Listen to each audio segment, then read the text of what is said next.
Hello friends, मी आता ऑफिसवरून घरी आले आणि हे बघा मला बरं नव्हतं, त्याच्यामुळे हे काय झालं माझ्या फेसवर बघा, हे असे छोटे छोटे छोटे छोटे पिंपल्स आले ते, म्हणजे मलाच माहीत नाही काय झालं. पण मी रोज सकाळी उठल्यावर त्याला ना पारुसा थुका लावते, त्याने ॲक्च्युली ते कमी होतं आहे.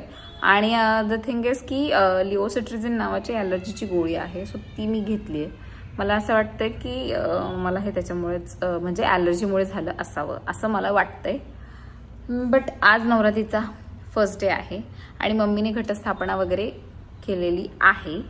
सो मी आता जस्ट ऑफिसवरून आले, म्हटलं बसावं थोड्या वेळ आणि व्लॉग स्टार्ट करावा, का तर आज नवरात्रीचा फर्स्ट दिवससुद्धा आहे आणि माझा फास्टसुद्धा आहे.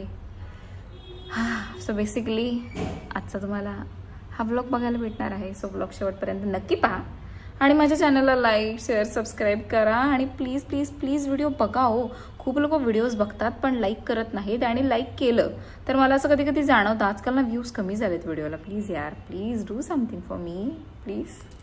हे बघा मम्मीने घटाची स्थापना केलेली आहे आणि हे जे स्टँड आहे ना हे तिने माळीसाठी विकत घेतलं होतं, का तर ना मग माळ कुठे लावायची तेच कळत नाही आणि मंदिरालाच आपण लटकवून सुद्धा ठेवू शकत नाही, म्हणून ते प्रॉपर तिने स्टँडच विकत घेतलं.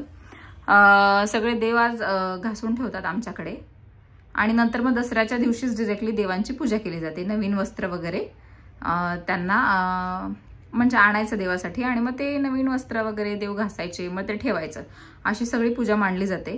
आता ही जी माती आहे ना, ह्या मातीमध्ये थोडं थोडं पाणी रोज कशाने फुल म्हणजे पाण्याचा ग्लास ठेवला जातो आणि त्याच्यात फुल ठेवलं जातं. ते पाणी असं रोज शिंपडायचं असतं, पण मम्मीने ग्लास नाही ठेवलाय अजून. आता थोड्या वेळाने मी ठेवेन. आणि इकडे तिने अजून हे साहित्य ठेवलंय. नंतर मी आता फ्रेश झाले ना की मगच देवाजवळ जाईन, कारण आता फ्रेश होऊनच मी देवाजवळ जाईल. असं का मी म्हणाले, कारण आता मी रोज ट्रेनने ट्रॅव्हल करते लेडीज डब्यामध्ये. आपल्याला माहित नाही, लेडीज डब्याचं सोडा, आपल्याला माहित नाही कुठल्या लेडीजला प्रॉब्लेम आहे नाही आहे. मला माहितीये मला काही नाहीये. आपण एकदम क्लिअर होऊन देवाजवळ जातो, त्याच्यामुळे कधीही माणसाने कुठून येऊ पण देवाजवळ जाण्याआधी फ्रेश होऊनच जावं.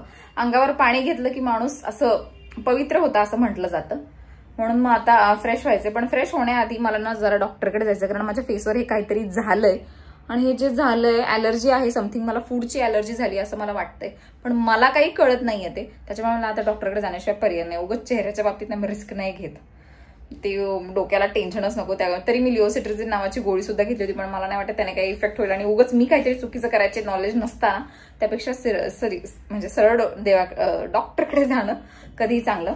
सो आता मी डॉक्टरकडे निघते आणि मग नंतर आल्यावर देवाची पूजा वगैरे करते. तोपर्यंत मम्मीचा स्वयंपाक सुद्धा होईल, कारण मला खूप भूक लागली, माझा उपवास आहे. मी आले आता डॉक्टरकडे, पण इथे 7-8 नंबरची लाईन आहे, वाटतं मला थांबावं लागेल. I don't have any other option. मला इतका कंटाळा आला, ऑफिसवरून कुठे जायचं म्हटलं की लय कंटाळा येतो आणि ते बायका बडबड करत असतात. बायका ना हॉस्पिटलमध्ये गेल्या तरी बडबड करतात, मला यात जास्त राग येतो आणि मी इकडे जास्त काही दाखवू नाही शकत.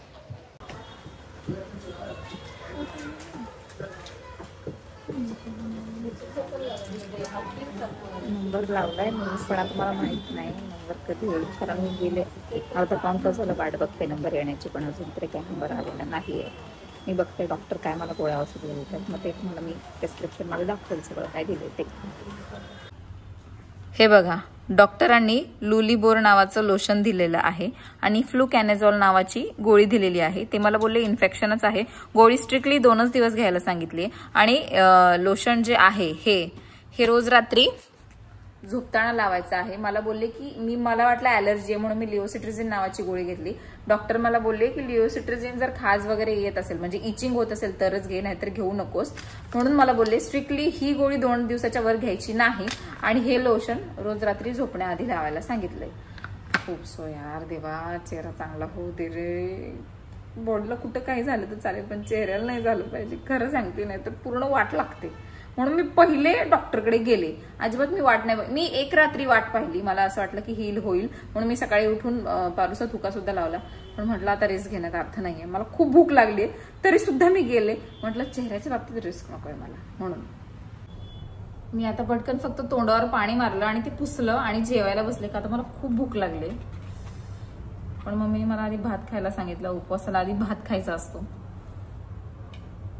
भेंडीची भाजी आणि भात खाते. छान झालं. मम्मीने आज भेंडी थोडी जाड जाड कापली. मला अजिबात जाड भेंडी कापलेली आवडत नाही. अशी कच्ची कच्ची लागते मग मला. भाकरी एकदम कडक झालं कारण करून झालं तिला म्हटलं तव्यावर तशीच पालती ठेव. मला ती कडक भाकरी खायला आवडते म्हणून. हे बघा आवाज येईल आता. अशी कडक भाकरी खायला आवडते मला म्हणून. शेंगदाण्याचं बेसन आहे, भेंडीची भाजी आहे, भात आहे आणि मीठ तर मी घेऊन बसतेच पण काय मिठाची गरज नाही आहे ऍक्च्युली. हा सो आता मी जेवण संपवते. बापरे हे जे डॉक्टरांनी दिले ना ते खूप झोंबतंय आणि ना त्याने असं डोळ्याला इरिटेशन सुद्धा होतंय. काय दिले काय माहिती पण खूप स्ट्रॉंग आहे हे लोशन आणि हे एका मिनिटात सुकतंय सगळं लावल्या लावल्या. मला इकडे इकडे इकडे इकडे खूप झोंबतंय हे सगळं. काय काय माहिती खूप स्ट्रॉंग आहे. आता मी आता सगळं लावते आणि मग व्हिडिओ कंटिन्यू करते. हे बघा आता हे अंथरूण वगैरे सुद्धा टाकून झालेलं आहे. मला ना असं खाली झोपायची सवय आहे. बेड आहे सगळं आहे पण मला बेडवर झोप लागत नाही. मला सोडा आमच्या घरात कोणालाच बेडवर झोप लागत नाही म्हणून त्या सगळ्या भानगडीत पडायला मी मागतच नाही. बेड नसला तरी चालेल बाबा, माझं काही एवढं हे नसतं. पण खाली झोपणं म्हणजे जमिनीवर झोपलं मला जरा चांगली झोप येते. मला असं वाटतं मी 1-2 दिवस गादीवर झोपत होते म्हणून का काय त्याच्यामुळे म्हणजे म्हणून माझी झोप नाही झाली असं पण मला वाटतं. त्याच्यामुळे हे आले असं नाही म्हणत आहे. हे तर खाण्यामुळे आले किंवा कसलं तरी इन्फेक्शन झालं ते पण मला काही कळेना. पण जाऊ द्या आता त्याला मी सगळं ट्रीटमेंट करते. होईल रिपेअर बरोबर आणि लवकर. Hope so. आता मला असं झालंय की माझा चेहरा कधी एकदाचा रिपेअर होतोय. जोपर्यंत ते होणार नाही ना तोपर्यंत माझा सगळा जीव आता इकडेच लागणार. जाऊ द्या सोडा. तुम्ही व्हिडिओ शेवटपर्यंत पाहिल्याबद्दल थँक्यू सो मच. आणि प्लीज तुम्हाला सगळ्यांना माहित असेल की हे कशामुळे झालंय किंवा याला काय म्हणतात किंवा म्हणजे असं थोडंसं सुजलंय त्याने मला इचिंग वगैरे काही म्हणजे काही होत नाहीये. बट द थिंग इज की ते असं सुजल्यासारखं का झालंय आणि ते मे बी डॉक्टरांनी ज्या गोळ्या औषध दिलेत ना त्या अँटी फंगल इन्फेक्शनच्या आहेत असं मी सर्च केल्यावर मला कळालं. सो आता कळेल आपल्याला हे फंगल इन्फेक्शन आहे की अजून काही आहे ते काहीच कळत नाहीये आणि नेमकी तोंडावरच आलंय. सो तुम्ही व्हिडिओ शेवटपर्यंत पाहिल्याबद्दल थँक्यू सो मच. आणि मला नवनवीन टॉपिक्स द्या व्हिडिओचे. माझे व्लॉग्स कंटिन्यू पहा प्लीज प्लीज प्लीज. आणि लाईक शेअर सबस्क्राईब करायला अजिबात विसरू नका यार प्लीज. ओ एका लाईकने एका याने काय काय फरक पडणार आहे तुम्हाला प्लीज. आणि चेहऱ्याबद्दल तुम्हाला काही माहीत असेल तर प्लीज मला कमेंट बॉक्समध्ये नक्की सांगा. सगळ्यांनी सांगा. ज्यांना ज्यांना जे जे माहिती ना ते सांगा. तसा मी पारूसा थुका सकाळी उठल्यावर लावते म्हणजे लावतेच त्याने खूप रिकवर होतं. मला तो आज थुका लावला होता ना मी सकाळी उठल्यावर तरी मला असं थोडंसं असं ते खाजव म्हणजे असं आगाग झाल्यासारखं झालं पण नंतर कव्हर झालं त्याच्यामुळे ओके. सो नाव I am ending this video. Bye bye. Good night सर्वांना आणि हॅपी नवरात्री सर्वांना. सगळ्यांनी खूप दांड्या खेळा खूप मजा करा. तसे आता माझे शॉर्ट व्हिडिओ तुम्हाला बघायला मिळतीलच दांड्याचे वगैरे वगैरे वगैरे सगळ्याचे. So bye bye.